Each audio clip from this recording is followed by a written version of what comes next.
Bismillahirrahmanirrahim. Assalamualaikum warahmatullahi wabarakatuh. Apa kabar teman-teman? Hari ini kita akan membahas tentang Undang-Undang Kesehatan Nomor 36 Tahun 2009 ya. Ini karena materinya panjang, jadi saya bagi menjadi 2 sesi ya. Hari ini sesi 1, nanti pekan depan kita lanjutkan dengan sesi 2. Baik, kesehatan merupakan hak asasi manusia ya, dan menjadi salah satu unsur kesejahteraan yang harus diwujudkan sesuai dengan cita-cita bangsa Indonesia sebagaimana dimaksudkan dalam Pancasila serta dalam Undang-Undang Negara Republik Indonesia tahun 1945. Nah, di dalam Undang-Undang Nomor 36 tahun 2009 ini berisi beberapa bab ya. Berapa bab? Di sini sampai dengan bab 22 ya. Ada 22 bab di mana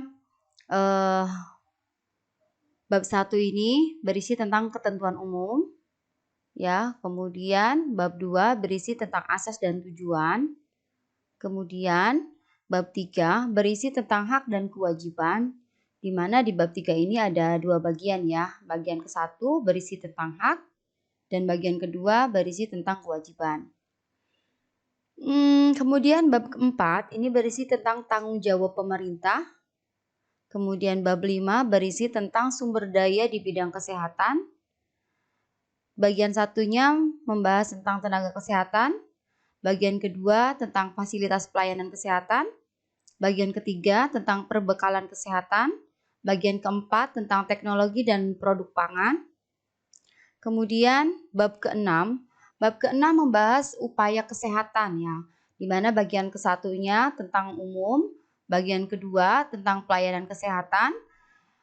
Paragraf ke-1 membahas mengenai pemberian pelayanan kesehatan, kemudian paragraf kedua tentang perlindungan pasien. Pada bagian ketiga membahas tentang pelayanan kesehatan tradisional. Bagian keempat peningkatan kesehatan dan pencegahan penyakit. Kemudian bagian kelima, penyembuhan penyakit dan pemulihan kesehatan. Bagian keenam, kesehatan reproduksi. Bagian ketujuh, keluarga berencana. Bagian kedelapan, tentang kesehatan sekolah. Bagian kesembilan, kesehatan olahraga. Bagian ke-10, pelayanan kesehatan pada bencana. Kemudian bab ke-6 ini panjang ya, upaya kesehatan ini. Tadi sudah 10 bagian, ini semuanya ada 18 ya, 18 bagian untuk bab 6 tentang upaya kesehatan. Tadi bagian ke-10 tentang pelayanan kesehatan pada bencana, kemudian bagian ke-11 tentang pelayanan darah, bagian ke-12 tentang kesehatan gigi dan mulut, bagian ke-13 tentang penanggulangan gangguan penglihatan dan gangguan pendengaran, bagian ke-14 kesehatan mata, bagian ke-15 tentang pengamanan dan penggunaan sediaan farmasi dan alat kesehatan, bagian ke-16 tentang pengawasan makanan dan minuman, bagian ke-17 tentang pengamanan zat adiktif, kemudian bagian ke-18 tentang bedah mayat. Selanjutnya di bab 7, Undang-undang ini berisi tentang kesehatan ibu, bayi, anak, remaja, lanjut usia, dan penyandang cacat. Bagian ke-1, Undang-Undang Kesehatan ini berisi tentang kesehatan ibu, bayi, dan anak. Kemudian bagian kedua berisi kesehatan remaja. Bagian ketiga, kesehatan lanjut usia dan penyandang cacat. Kemudian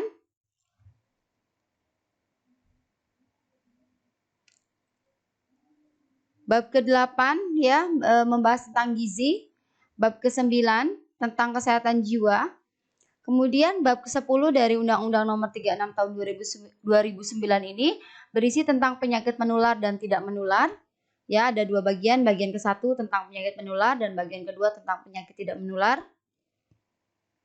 Selanjutnya pada bab ke-11 membahas tentang kesehatan lingkungan. Pada bab 12 tentang kesehatan kerja. Bab ke-13 tentang pengelolaan kesehatan. Kemudian bab ke-14 membahas tentang informasi kesehatan. Bab ke-15 membahas tentang pembiayaan kesehatan. Selanjutnya bab ke-16 membahas tentang peran serta masyarakat. Bab ke-17 tentang Badan Pertimbangan Kesehatan, di mana bagian 1 tentang nama dan kedudukannya, dan bagian kedua tentang peran, tugas, serta wewenang. Kemudian bab 18 ini berisi tentang pembinaan pengawasan, di mana ada 2 bagian juga. Bagian yang ke-1 membahas tentang pembinaan, yang kedua tentang pengawasan.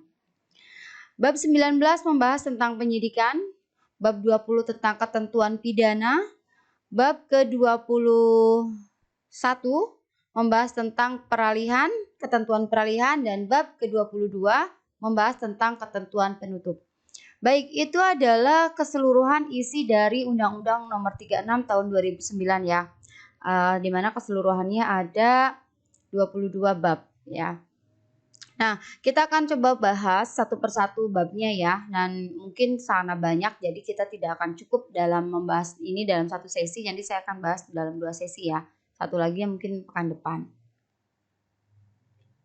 Oke, kita bahas satu dulu di bab 1 mengenai ketentuan umum ya. Di bab 1 tentang ketentuan umum ini pasal 1 ya. Bab 1 ketentuan tentang ketentuan umum, ini pasal 1. Di pasal 1 ini ada 19 poin ya, atau 19 butir ya. Nah, ini semuanya tentang definisi istilah ya. Di dalam Undang-Undang Nomor 36 Tahun 2009 ini beberapa istilah didefinisikan sebagai berikut. Yang pertama adalah tentang kesehatan. Kesehatan adalah keadaan sehat baik secara fisik, mental, spiritual, maupun sosial yang memungkinkan setiap orang untuk hidup produktif secara sosial dan ekonomis.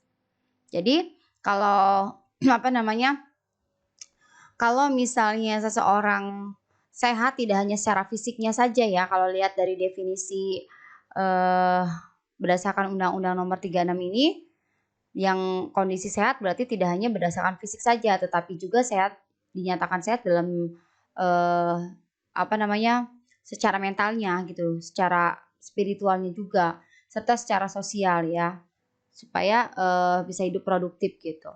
Jadi tidak hanya fisik saja, tetapi juga termasuk mental, spiritual maupun sosialnya ya. Jadi kesehatannya lebih luas, lengkap gitu ya, itu dari Undang-Undang Kesehatan. Kemudian yang kedua, sumber daya di bidang kesehatan didefinisikan sebagai segala bentuk dana, tenaga, perbekalan kesehatan, sediaan farmasi dan alat kesehatan, serta fasilitas pelayanan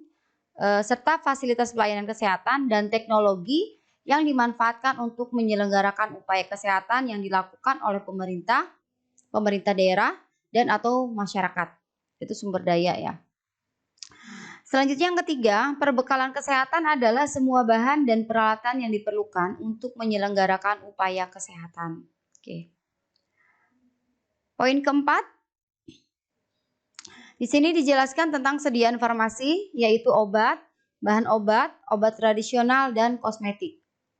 Kemudian yang kelima, alat kesehatan adalah instrumen, aparatus, mesin, dan atau implan yang tidak mengandung obat yang digunakan untuk mencegah, mendiagnosis, menyembuhkan, dan meringankan penyakit, merawat orang sakit, memulihkan kesehatan pada manusia, dan atau membentuk struktur dan memperbaiki fungsi tubuh. Kemudian yang keenam, tentang tenaga kesehatan. Definisinya adalah tenaga kesehatan adalah setiap orang yang mengabdikan diri dalam bidang kesehatan serta memiliki pengetahuan dan atau keterampilan melalui pendidikan di bidang kesehatan yang untuk jenis tertentu memerlukan kewenangan untuk melakukan upaya kesehatan. Itu definisi tenaga kesehatan ya, berdasarkan Undang-Undang Nomor 36 Tahun 2009 ya. Jadi setiap orang yang mengabdikan diri dalam bidang kesehatan ya, tapi juga memiliki pengetahuan atau keterampilan yang diperoleh melalui pendidikan ya, seperti itu. Jadi kalau misalnya ada misalnya kayak Pak Raji gitu ya, Pak Raji dia kan menurut dia berperan dalam menolong persalinan gitu kan, tetapi karena tidak memiliki pengetahuan serta keterampilan yang harus diperoleh dari jenjang pendidikan, dia bukan tenaga kesehatan, ya, seperti itu. Jadi tenaga kesehatan adalah setiap orang yang mengabdikan diri dalam bidang kesehatan serta memiliki pengetahuan atau keterampilan yang didapatkan dari pendidikan bidang kesehatan jenis tertentu, gitu ya. Oke, yang poin ke-7 tentang fasilitas pelayanan kesehatan, yaitu suatu alat dan atau tempat yang digunakan untuk menyelenggarakan upaya pelayanan kesehatan, baik promotif, preventif, kuratif, maupun rehabilitatif yang dilakukan oleh pemerintah daerah, dan atau masyarakat. Kemudian, dari Undang-Undang Nomor 36 Tahun 2009 ini juga didefinisikan tentang obat, yaitu obat adalah bahan atau paduan bahan termasuk produk biologi yang digunakan untuk mempengaruhi atau menyelidiki sistem fisiologi atau keadaan patologi dalam rangka menetapkan diagnosis, pencegahan, penyembuhan, pemulihan, peningkatan kesehatan, dan kontrasepsi untuk manusia. Itu definisi obat. Oke, selanjutnya.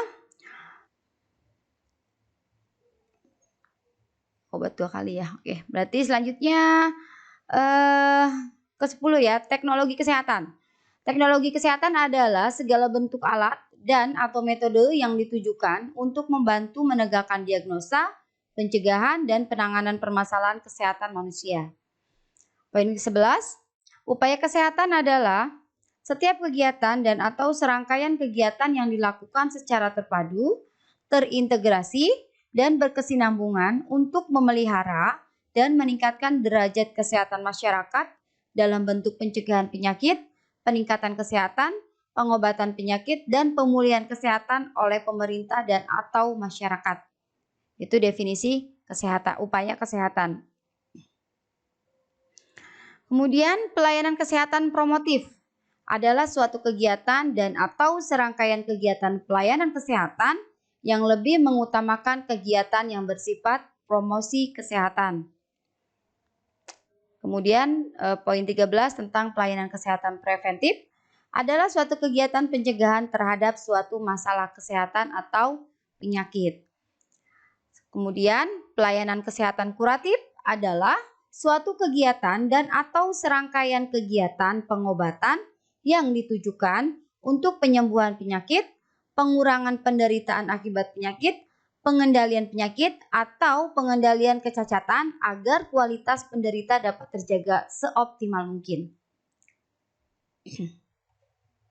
Kemudian yang ke-15 tentang pelayanan kesehatan rehabilitatif adalah kegiatan dan atau serangkaian kegiatan untuk mengembalikan bekas penderita ke dalam masyarakat sehingga dapat berfungsi lagi sebagai anggota masyarakat yang berguna untuk dirinya dan masyarakat semaksimal mungkin sesuai dengan kemampuannya. Kemudian ke-16 tentang pelayanan kesehatan tradisional, yaitu pengobatan dan atau perawatan dengan cara dan obat yang mengacu pada pengalaman dan keterampilan turun-temurun secara empiris yang dapat dipertanggungjawabkan dan diterapkan sesuai dengan norma yang berlaku di masyarakat.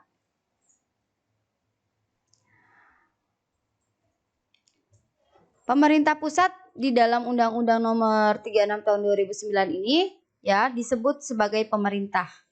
Ya, disebut sebagai pemerintah adalah Presiden Republik Indonesia yang memegang kekuasaan pemerintah negara Republik Indonesia sebagaimana dimaksud dalam Undang-Undang Dasar Negara Republik Indonesia tahun 1945.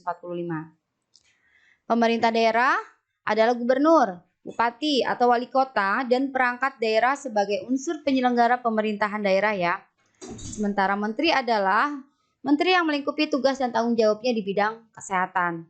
Oke, itu adalah bab 1 tentang ketentuan umum ya. Di sini ada 19 poin. Pasal 1 ya, ada di pasal 1 ada 19 poin. Semuanya berisi tentang definisi ya. Definisi-definisi istilah yang berkaitan dengan kesehatan ya. Oke, kita lihat selanjutnya adalah di bab 2. Bab 2 tentang asas dan tujuan. Ini di pasal 2 dan pasal 3 ya. Secara umum mengenai pembangunan kesehatan ya, asas dan tujuan ini Pembangunan kesehatan diselenggarakan dengan berasaskan yang pertama, asas perikemanusiaan, yang kedua keseimbangan, yang ketiga manfaat, yang keempat perlindungan, yang selanjutnya penghormatan terhadap hak dan kewajiban, kemudian keadilan, kemudian gender dan non-diskriminatif, serta norma-norma agama. Ya, itu pembangunan kesehatan berdasarkan asas tersebut ya. Ini ada di pasal 2 ya, dari pasal 2. Jadi segala kebijakan yang terkait dengan kesehatan, dengan peraturan, perundang-undangan kesehatan semuanya berdasarkan asas poin-poin ini ya, dari segi perikemanusiaan sampai dengan norma-norma agama itu diperhatikan.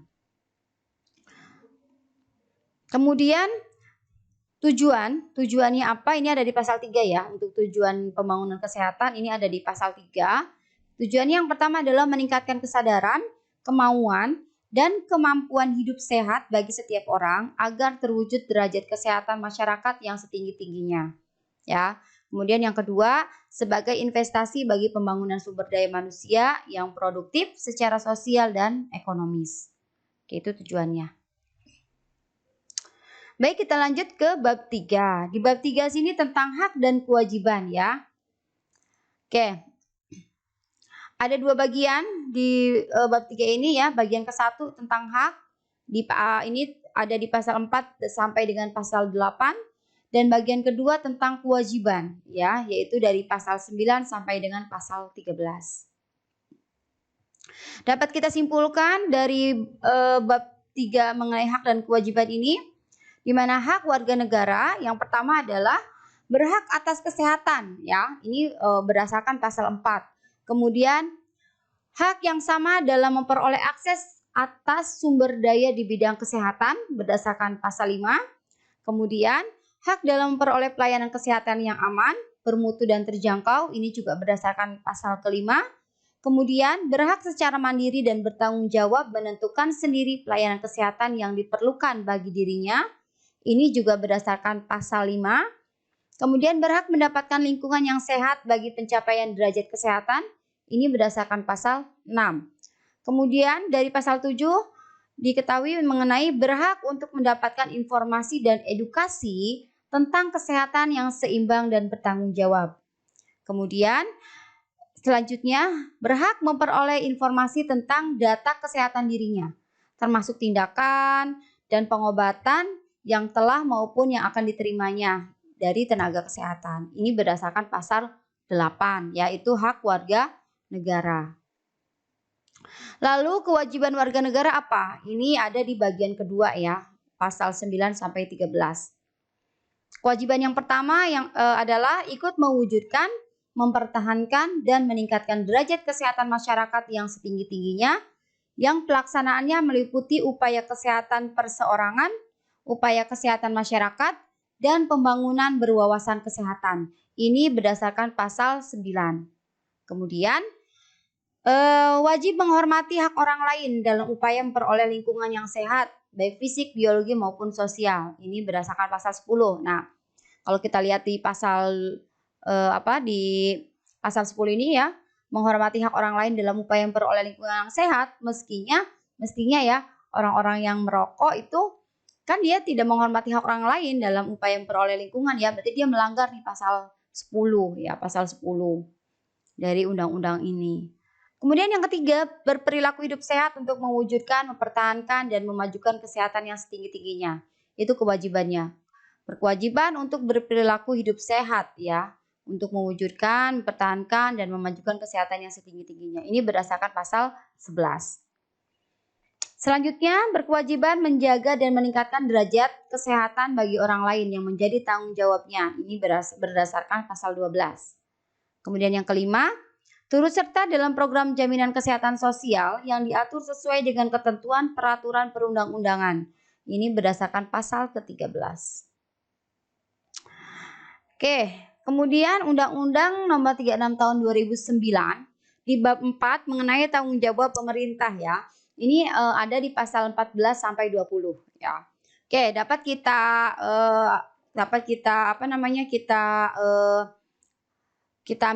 ambil kesimpulannya bahwa di bab 4 tentang tanggung jawab pemerintah yang yang berisi yang pertama adalah tanggung jawab pemerintah tersebut. Pertama, merencanakan, mengatur, menyelenggarakan, membina, dan mengawasi penyelenggaraan upaya kesehatan yang merata dan terjangkau oleh masyarakat yang dikhususkan pada pelayanan publik. Ini berdasarkan pasal ke-14 ya.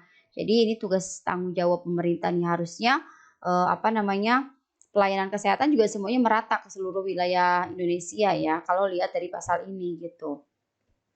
Kemudian menyediakan lingkungan, tatanan, fasilitas kesehatan baik fisik maupun sosial bagi masyarakat untuk mencapai derajat kesehatan yang setinggi-tingginya. Ini berdasarkan pasal ke-15. Selanjutnya menyediakan sumber daya di bidang kesehatan yang adil dan merata bagi seluruh masyarakat untuk memperoleh derajat kesehatan yang setinggi-tingginya. Ini berdasarkan pasal ke-16. Tanggung jawab selanjutnya adalah menyediakan akses terhadap informasi, edukasi, dan fasilitas pelayanan kesehatan untuk meningkatkan dan memelihara derajat kesehatan yang setinggi-tingginya. Ini berdasarkan pasal ke-17. Lalu tanggung jawab pemerintah yang lainnya adalah memberdayakan dan mendorong peran aktif masyarakat dalam segala bentuk upaya kesehatan. Ya, ini berdasarkan pasal ke-18. Kemudian menyediakan segala bentuk upaya kesehatan yang bermutu, aman, efisien, dan terjangkau ya. Ini berdasarkan pasal ke-19 ya. Jadi tidak ada lagi pelayanan kesehatan yang mahal, harusnya semuanya dapat terjangkau ya. Itu tugas atau tanggung jawab pemerintah. Kemudian selanjutnya tanggung jawab pemerintah adalah melaksanakan jaminan kesehatan masyarakat melalui sistem jaminan sosial nasional bagi upaya kesehatan perseorangan yang dilaksanakan sesuai ketentuan peraturan perundang-undangan ya. Jadi melaksanakan jaminan kesehatan masyarakat ya. Jadi seperti BPJS ya kalau sekarang ya. Tapi sepertinya untuk BPJS juga belum merata ya, masih banyak yang belum punya gitu kan, seperti itu. Ini di pasal 20 ya. Oke, kemudian bab 5-nya. Bab 5 ini berisi tentang sumber daya di bidang kesehatan ya. Sumber daya di bidang kesehatan. Di sini pemerintah mengatur perencanaan, pengadaan, pendayagunaan, pembinaan, dan pengawasan mutu tenaga kesehatan dalam rangka penyelenggaraan pelayanan kesehatan yang diatur dalam peraturan pemerintah. Ya, ketentuan mengenai tenaga kesehatan diatur dengan undang-undang. Di sini berdasarkan pasal nomor 21. Ya. Kemudian tenaga kesehatan harus memiliki kualifikasi minimum yang diatur dengan peraturan menteri. Ya, ini pasal 22. Nah, selanjutnya penyelenggaraan pelayanan kesehatan oleh tenaga kesehatan. Di sini berdasarkan pasal 23 ya. Yang pertama, tenaga kesehatan berwenang untuk menyelenggarakan pelayanan kesehatan yang dilakukan sesuai dengan bidang keahlian yang dimiliki. Ya, sesuai dengan bidang keahlian yang dimiliki ya. Yang kedua, dalam menyelenggarakan pelayanan kesehatan, tenaga kesehatan wajib memiliki izin dari pemerintah yang diatur dalam peraturan menteri. Ya, izin dari pemerintah misalnya kalau misalnya surat tanda registrasi STR gitu ya, atau surat izin praktek seperti itu ya. Kemudian selama memberikan pelayanan kesehatan dilarang mengutamakan kepentingan yang bernilai materi ya. Meskipun mungkin kenyataannya tidak sedikit ya yang masih seperti itu gitu, tetapi di dalam undang-undang itu memang disebutkan selama memberikan pelayanan kesehatan dilarang kita mengutamakan kepentingan yang bernilai materi. Misalnya kalau pasien yang ada pasien yang perlu segera pertolongan tuh ya langsung ditanganin gitu kan. Tapi mungkin ada juga gitu ya yang rumah sakit atau tempat pelayanan kesehatan lainnya yang harus DP uang dulu atau seperti apa gitu kan, sehingga pasien terlambat ditangani. Itu juga ada yang seperti itu ya. Tapi ya banyak faktor-faktor mungkin yang mempengaruhi atau faktor-faktor yang berkaitan dengan hal tersebut ya. Tapi kalau dalam undang-undang dalam memberikan pelayanan kesehatan kita dilarang mengutamakan kepentingan yang bernilai materi seperti itu ya. Misalnya juga memberikan terapi gitu yang memang nggak perlu dipaksakan supaya dapat uang misalnya, gitu juga tidak sesuai dengan undang-undang ya, seperti itu. Oke, itu penyelenggaraan pelayanan kesehatan oleh tenaga kesehatan yang perlu diperhatikan ya. Kemudian selanjutnya tenaga kesehatan juga harus memenuhi ketentuan kode etik, standar profesi, hak pengguna pelayanan kesehatan, standar pelayanan, dan standar prosedur operasional yang diatur oleh organisasi profesi. Ya, hak pengguna pelayanan kesehatan, standar pelayanan, dan standar prosedur operasional diatur dengan peraturan menteri. Nah, ini juga terkait dengan organisasi profesi ya. Biasanya kan diatur tuh ya, seperti IDI, Ikatan Dokter Indonesia, untuk mengatur kode etik, standar profesi dan lainnya terkait dengan profesi dokter. Ada BIB gitu ya, Ikatan Bidan Indonesia, itu yang mengatur kode etik, standar profesi dan lain-lainnya terkait dengan profesi bidan, dan yang lain-lainnya seperti PPNI dan yang lainnya lah ya. Kemudian pengadaan dan peningkatan mutu tenaga kesehatan diselenggarakan oleh pemerintah daerah, dan atau masyarakat melalui pendidikan dan atau pelatihan. Ini berdasarkan pasal nomor 25.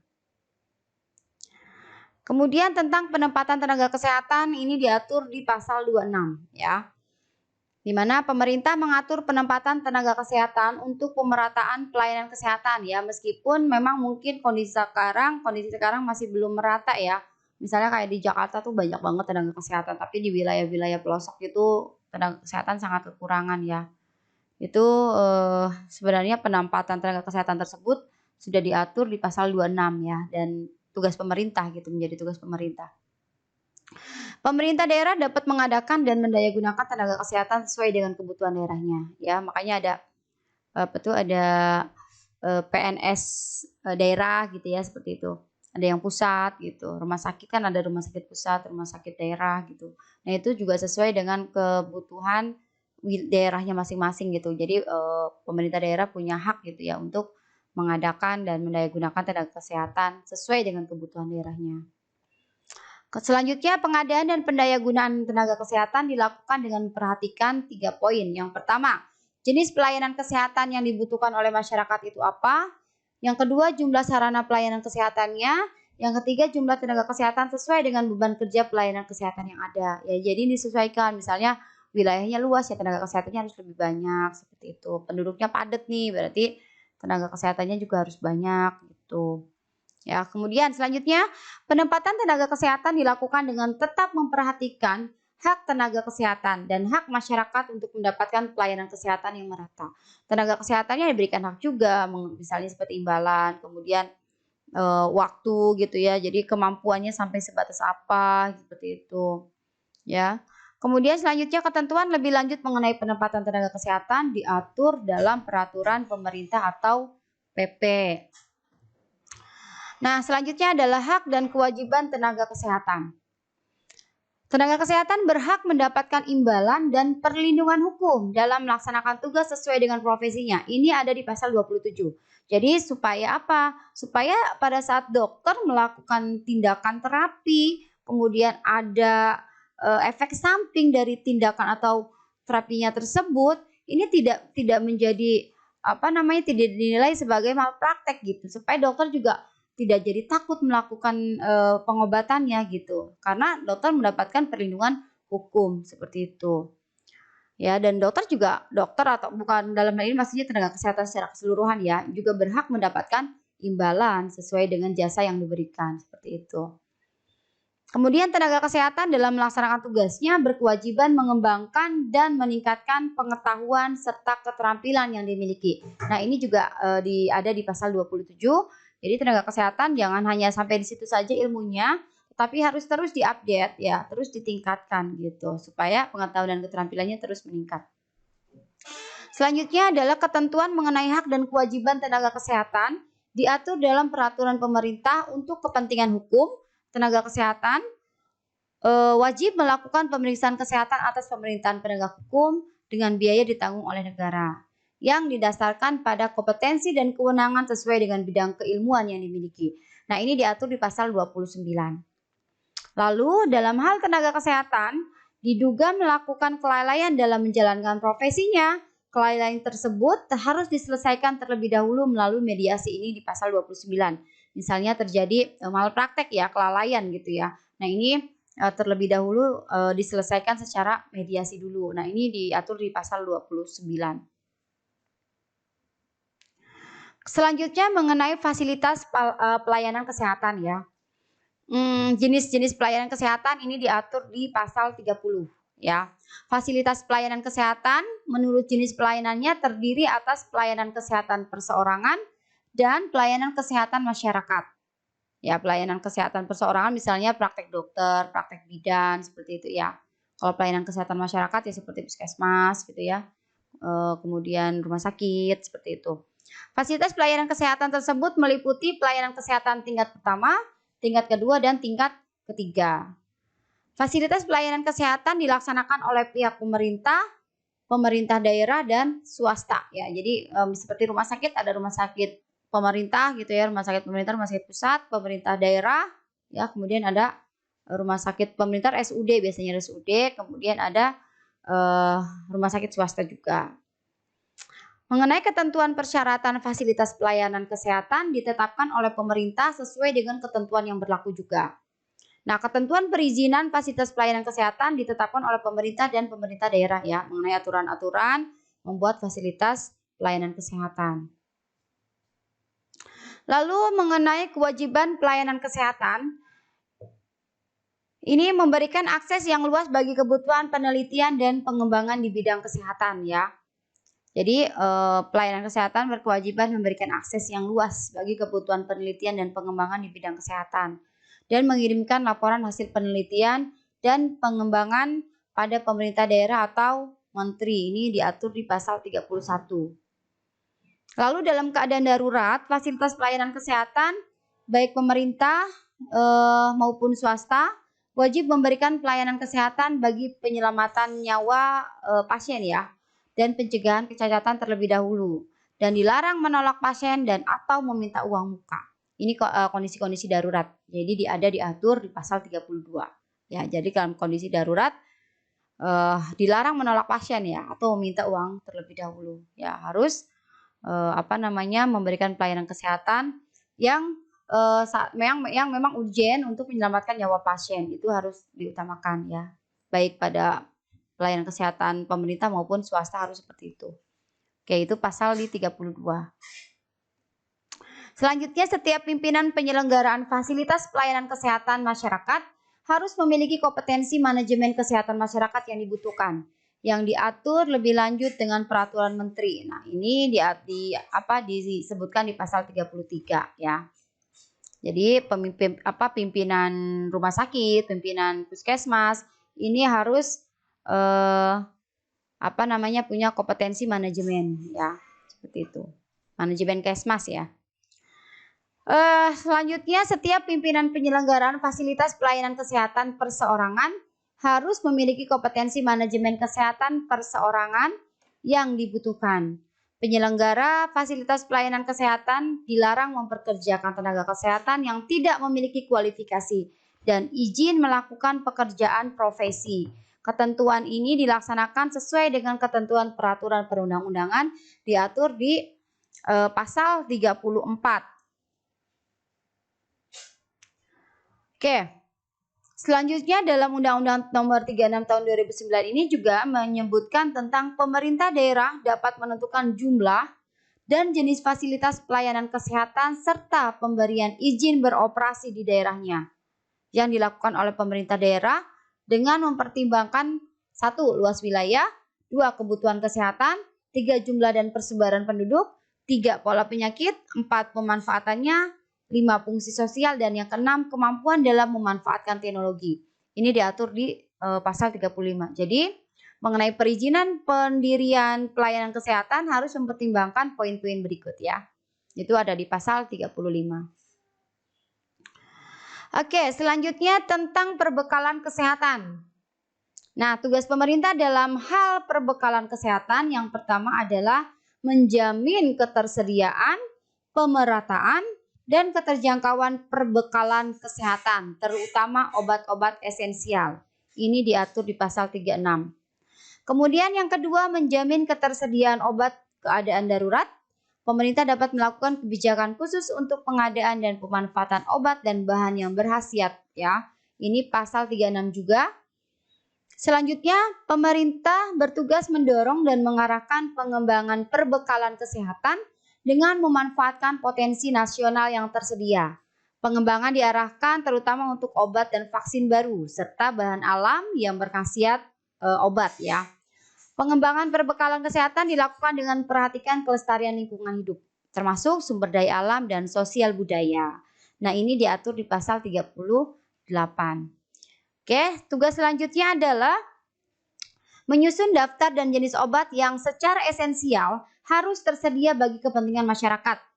Ya, daftar dan jenis obat ditinjau dan disempurnakan paling lama setiap 2 tahun sesuai dengan perkembangan kebutuhan dan teknologi.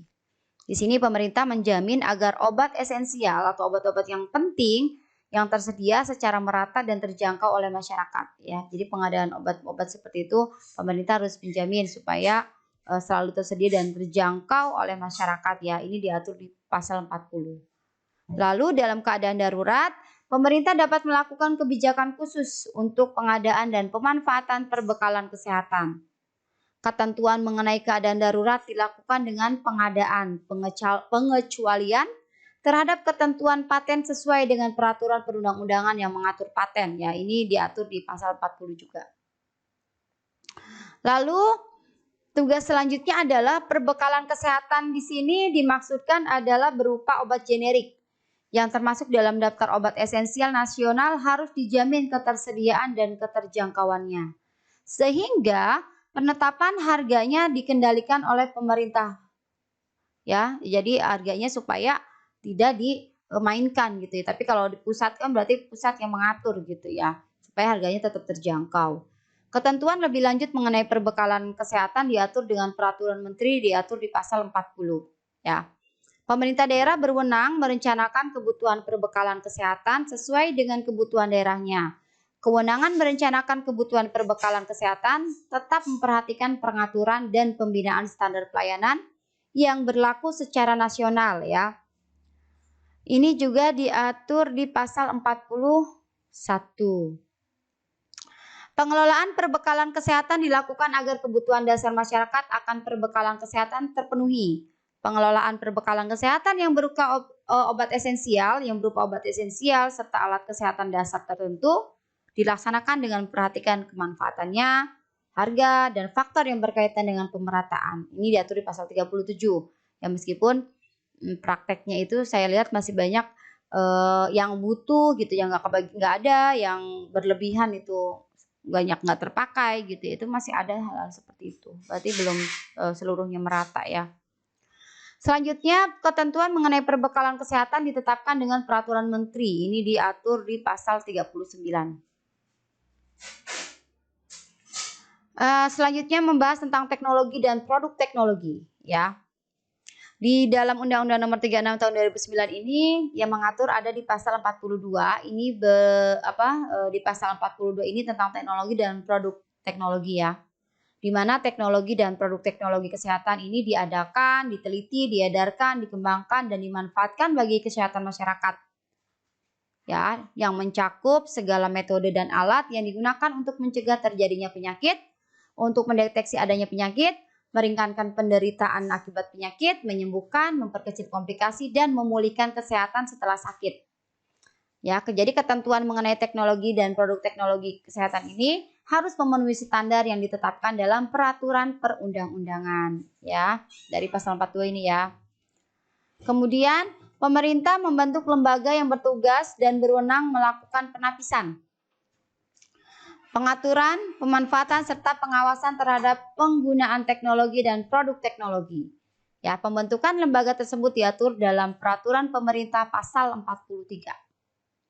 Lalu selanjutnya dalam mengembangkan teknologi tersebut dapat dilakukan uji coba teknologi atau produk teknologi terhadap manusia atau hewan dan dilakukan dengan jaminan tidak merugikan manusia yang dijadikan uji coba.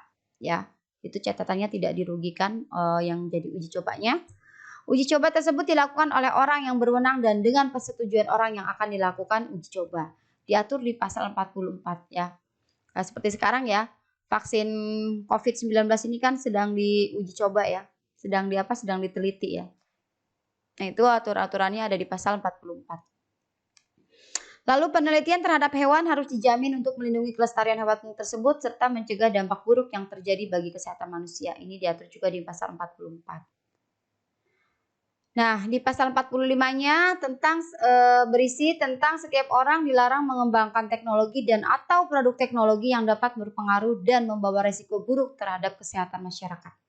Ya, ketentuan lebih lanjut mengenai pengembangan teknologi tersebut diatur dengan peraturan pemerintah. Oke.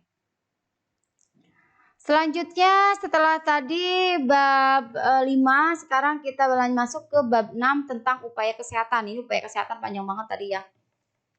Oke, upaya kesehatan kita nanti bagi menjadi 2 bagian aja ya. Oke, upaya kesehatan di sini untuk mewujudkan derajat kesehatan yang setinggi-tingginya bagi masyarakat, maka diselenggarakan upaya kesehatan yang terpadu dan menyeluruh dalam bentuk dua bentuk ya. Upaya kesehatan perseorangan dan upaya kesehatan masyarakat. Ini ada di pasal 46 ya. Jadi upaya kesehatan itu bisa perseorangan, bisa juga kesehatan masyarakat. Upaya kesehatan diselenggarakan dalam bentuk kegiatan dengan pendekatan promotif, preventif, kuratif, dan rehabilitatif yang dilaksanakan secara terpadu, menyeluruh, dan berkesinambungan. Ini diatur di pasal 47.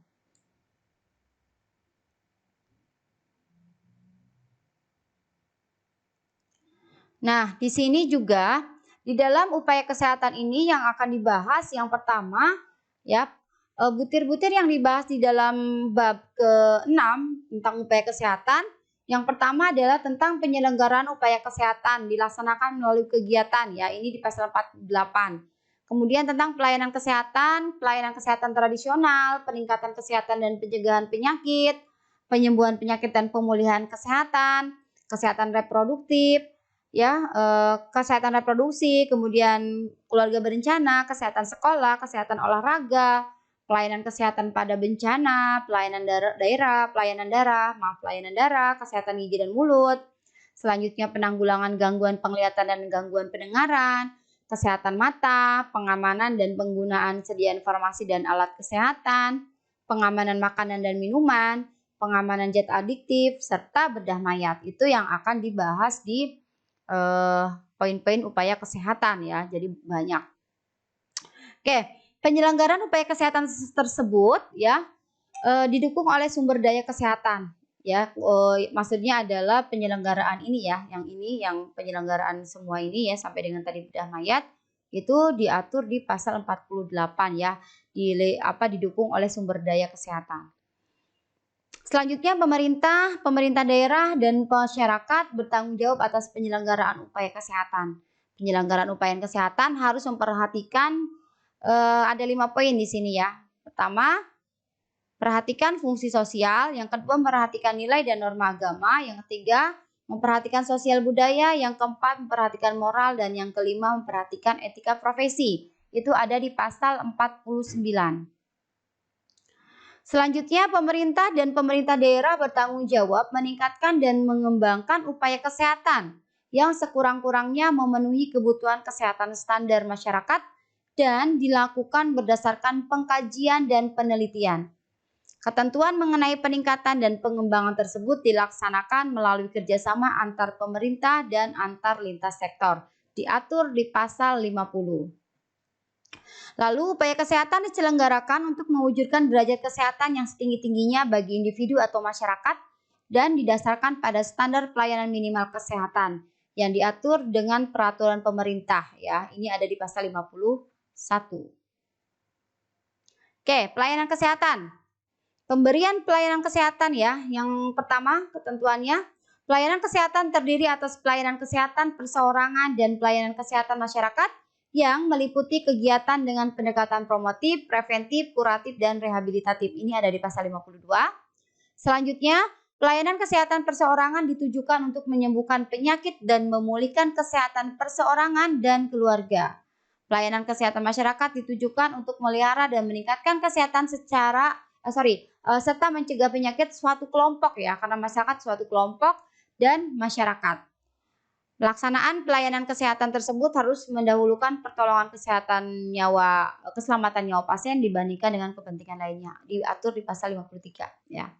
Jadi pelayanan kesehatan perseorangan Ini untuk menyembuhkan penyakit atau memulihkan kesehatan per orang gitu ya, per orang dan keluarga.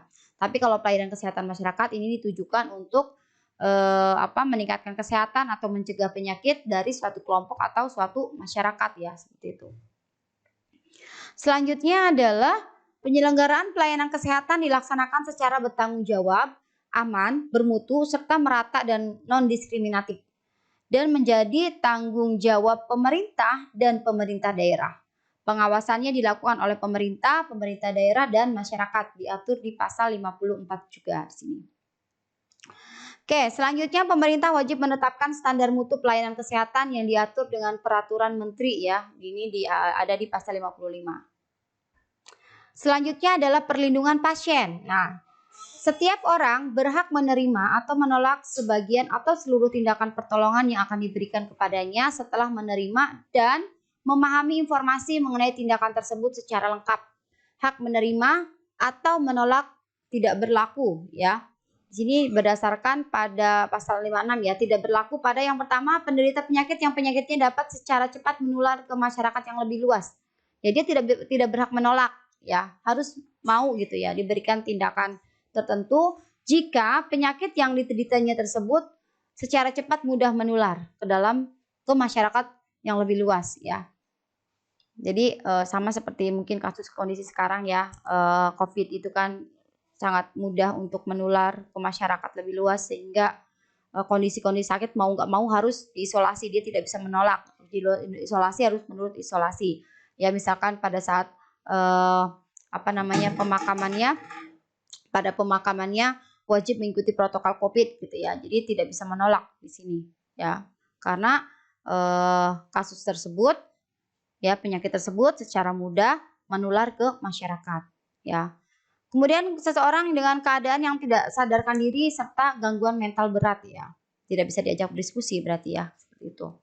Jadi setiap orang kondisi yang di luar 3 poin ini boleh atau punya hak untuk menerima atau menolak tindakan medis atau pertolongan yang akan diberikan kepada dirinya gitu ya. Dengan syarat pasien orang tersebut sudah menerima dan paham betul informasi mengenai tindakan yang akan diberikan. Misalnya tindakannya seperti apa, nanti keuntungannya apa, efek sampingnya apa gitu ya, seperti itu. Selanjutnya setiap orang berhak atas rahasia kondisi kesehatan pribadinya yang telah dikemukakan kepada dia ya oleh penyelenggara kesehatan dan tidak berlaku dalam pasal 57 ini mengikuti perintah undang-undang, perintah pengadilan, izin yang bersangkutan, kepentingan masyarakat, serta kepentingan orang tersebut. Jadi sebenarnya setiap orang itu berhak merahasiakan nih tenaga kesehatan, ya pelayanan kesehatan itu tidak boleh membuka identitas, kemudian menginformasikan sakit apa sih si A tersebut atau si B itu gitu. Itu tidak boleh publish, tidak boleh dikemukakan ke pihak lain gitu ya. Harus bisa menjaga rahasia ya. Harus bisa menjaga rahasia seperti itu. Kecuali ya ada perintah undang-undang harus diberitahu ini pasien ini sakitnya apa gitu. Ada perintah undang-undang atau ada perintah pengadilan gitu ya. Misalnya ini sakitnya benar nggak nih, sakit apa gitu. Misalnya untuk kasus-kasus tertentu ya.